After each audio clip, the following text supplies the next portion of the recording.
A little over 2 weeks ago, the Florida Maquis did our first video on the threat from the Ebola virus.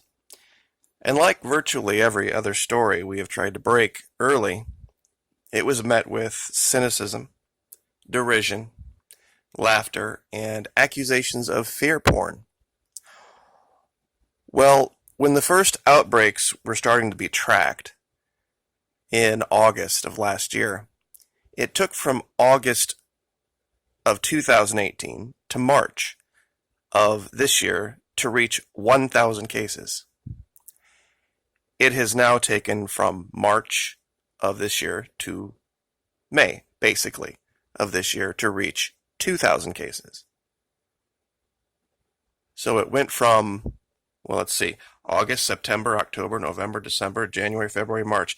8 months to reach the first 1,000 cases, and now it's taken a little over 2 to reach the next 1,000 cases.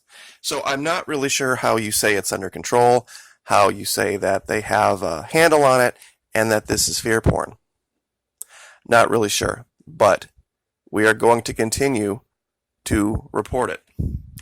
And that's what's covered here. Ebola cases in the Democratic Republic of the Congo hit 2,000, rate more than triples. 224 days for the first 1,000, 71 for the next 1,000. Bullet points. Many cases are not being counted as well due to insecurity and mistrust. So those are just spitball numbers anyway. The international community is losing the fight against Ebola. The IRC continues to lead in infection prevention and control in the hardest hit areas. Now I want to kind of go back a little bit to where this all started to show you how much of a handle they don't have on it. Now here's the little town of Beni, and then of course the infamous Catholic parish of Mangina, where this all started, this most recent outbreak. Moved down to Beni, and then to this place called Butembo, down here. Okay? Now, after that, I'm sure a lot of you will remember this, they were deathly afraid of it reaching this place called Goma. And that's way down here. Because apparently this is a big crossroads, and if it were to get here, then they would not be able to hide it, I guess, would be their allegation. It would make its way around the world very quickly. Well, guess where the most recent cases are? Not in Goma. I have to zoom out and go all the way over here. The most recent outbreak is this place called Mbandaka, Mbandaka. This is where they are now having to pick up and relocate to find the most recent cases. So tell me again they have it under control. That this is a limited outbreak. They were worried about it getting from this little tiny area here to this little area down here. That was their big worry a week ago. It's here now.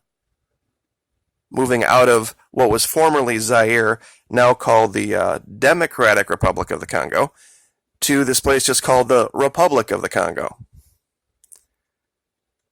So that'll give you an idea, roughly, of what they were afraid of versus what actually happened. It literally crossed the entire country instantly. Yet, seemingly, it can only be transmitted by bodily fluids. Now, how could that be? They're not telling you something. This is finally Reuters. 2 or 3 weeks ago, you couldn't find this stuff in the mainstream media. Not at all. Congo Ebola infections exceed 2,000 as new case rate triples. And then there's this story, which should scare the hell out of everybody. Ebola virus patients escape quarantine to pray with 50 people, then drop dead. Ebola patients who fled a Congo hospital went to a prayer meeting with 50 other people, potentially exposing them all to the deadly virus. But wait, if they were just praying, how could they possibly be exposed? A senior aid worker said on Thursday both patients were vomiting and infectious and died hours after the prayer session. In the port city of Mbandaka, Dr. Jean-Clement Cabral, emergency medical coordinator for the, this is basically Doctors Without Borders, Médecins Sans Frontières. So, once again, new information reveals the actual truth of what's happening with this. The likelihood of it not already being here is remote. My guess is more than likely it is already here. And they are trying to track it down, and they are trying to hide it under the cover of measles or typhus or something else. So all of the suggestions that I put forth humbly probably are going to be something you need to really pay close attention to. But having spent 6 minutes on that, I'd like to spend 6 minutes on this, because I think it's important. It's a different subject, but I have watched elections since Jimmy Carter, Ronald Reagan, George Bush, Bill Clinton, Bush Jr., Obama, now this. And I have watched people argue over the minutia as if it were the real problem. I went to Teespring and I made this t-shirt. It was simple. It's an easy thing to do. And instead of saying vote for this particular third party or vote for that particular third party, I thought what would probably work better would just be to tell people, just don't vote for them. If you don't have a third party option, just don't. Don't enable them. Don't give them any type of ability to say that they represent you by virtue of you having to vote for them. You can buy one of these t-shirts at Teespring. It's only $11. Or if you don't want to, that's fine too. But I think the more people get this idea, the closer we're going to get to taking our country back. By all means, if you have a third-party option, please vote for it. Not necessarily because you think that person is great, but to send a message to the R and the D. We do not consent any longer. Your 75 years or more of pretty much dictatorial, tyrannical control of our government is over. Your time has expired. The R, the D, the R, the D, the back, the forth. And I'm sure many people in my audience, I know my demographic, you guys are my age and older, understand this. You've seen it too many times. Every 4 years. It's the same baloney. And then day after election, business as usual. Other. Continuing to vote for either one based on what they say before the election is ridiculous. Let me say that again. Voting for either one based on what they say before the election is ridiculous. Because what happens the day after, has no bearing on it. And they know they got 4 years to make you forget. This is the next step to that, though.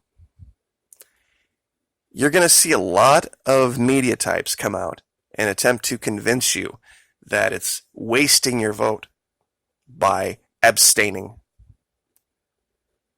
or wasting your vote by choosing a third party. See, that's their job, is to shame you into continuing to support tyranny. That somehow you're voting against democracy. Because they know that they're never going to have anybody on to question them critically on their statements, because it's their news network. Nobody's ever going to ask them the hard questions about why they have continually, and this goes for both of them, thrown in behind two separate and distinct criminal organizations, really just posing as two when they're really one. No matter who, no matter what. And why they believe that ideas, all ideas, should be subsumed under two parties. I've said this before. How can you be pro-life and pro-death penalty? You can't. Logically, but the way the parties work, you have to be. To be pro-life and be anti-death penalty does not allow for you to participate in this paradigm. And that should tell you everything you need to know about ideas. Because democracy, real true democracy, is messy. We should have many different parties in all of the 50 states, all vying for different positions, governorships, mayoral races, city council. And here's the most important thing about electing somebody who doesn't have more than 50% of the vote. Here's the most important thing you need to listen to.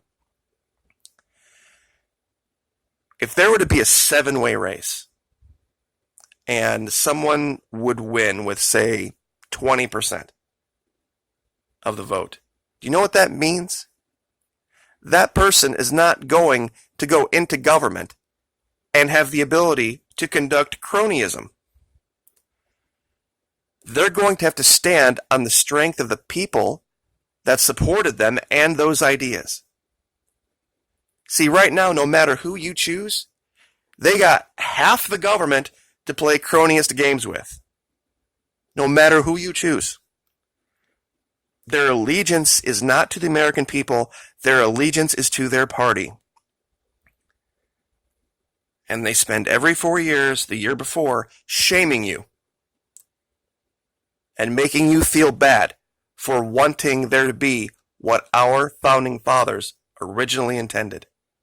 The will of the people, the consent of the governed.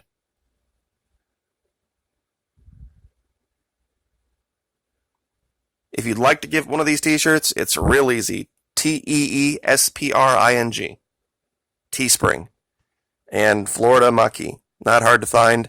I'll throw a link down in the very first pinned comment.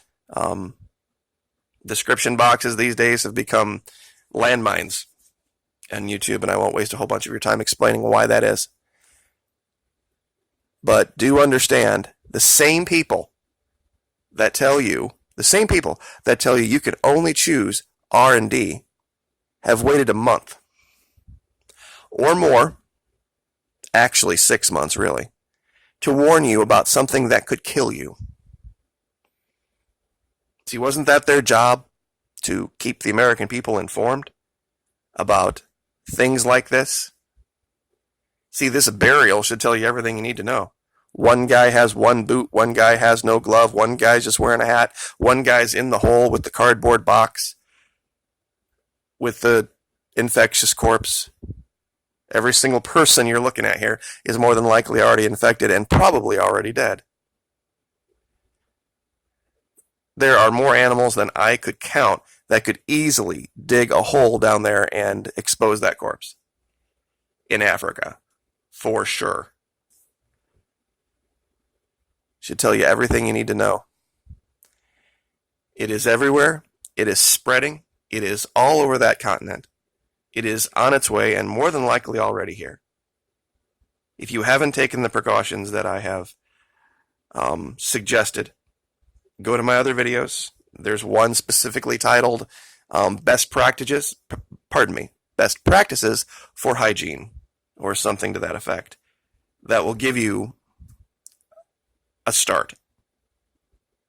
Nothing is for sure. But do understand that everything they've been telling you has been trying to put the best face on this. Because they are colluding, our media speaking of, with the one criminal organization posing as two, trying to keep this from affecting our elections. Because that's the only thing they care about. Maintaining the R and the D in power. That's it. That's all they care about. I don't care what they say, what their promises are. Oh, new sheriff in town. Oh, I'm not the old Democrat. I'm the new Democrat, or I'm the old Republican, or the current guy just hasn't had enough of a chance, or all this other bullshit. The lives of your loved ones are at stake now. And I'll leave it there. Like, share, subscribe.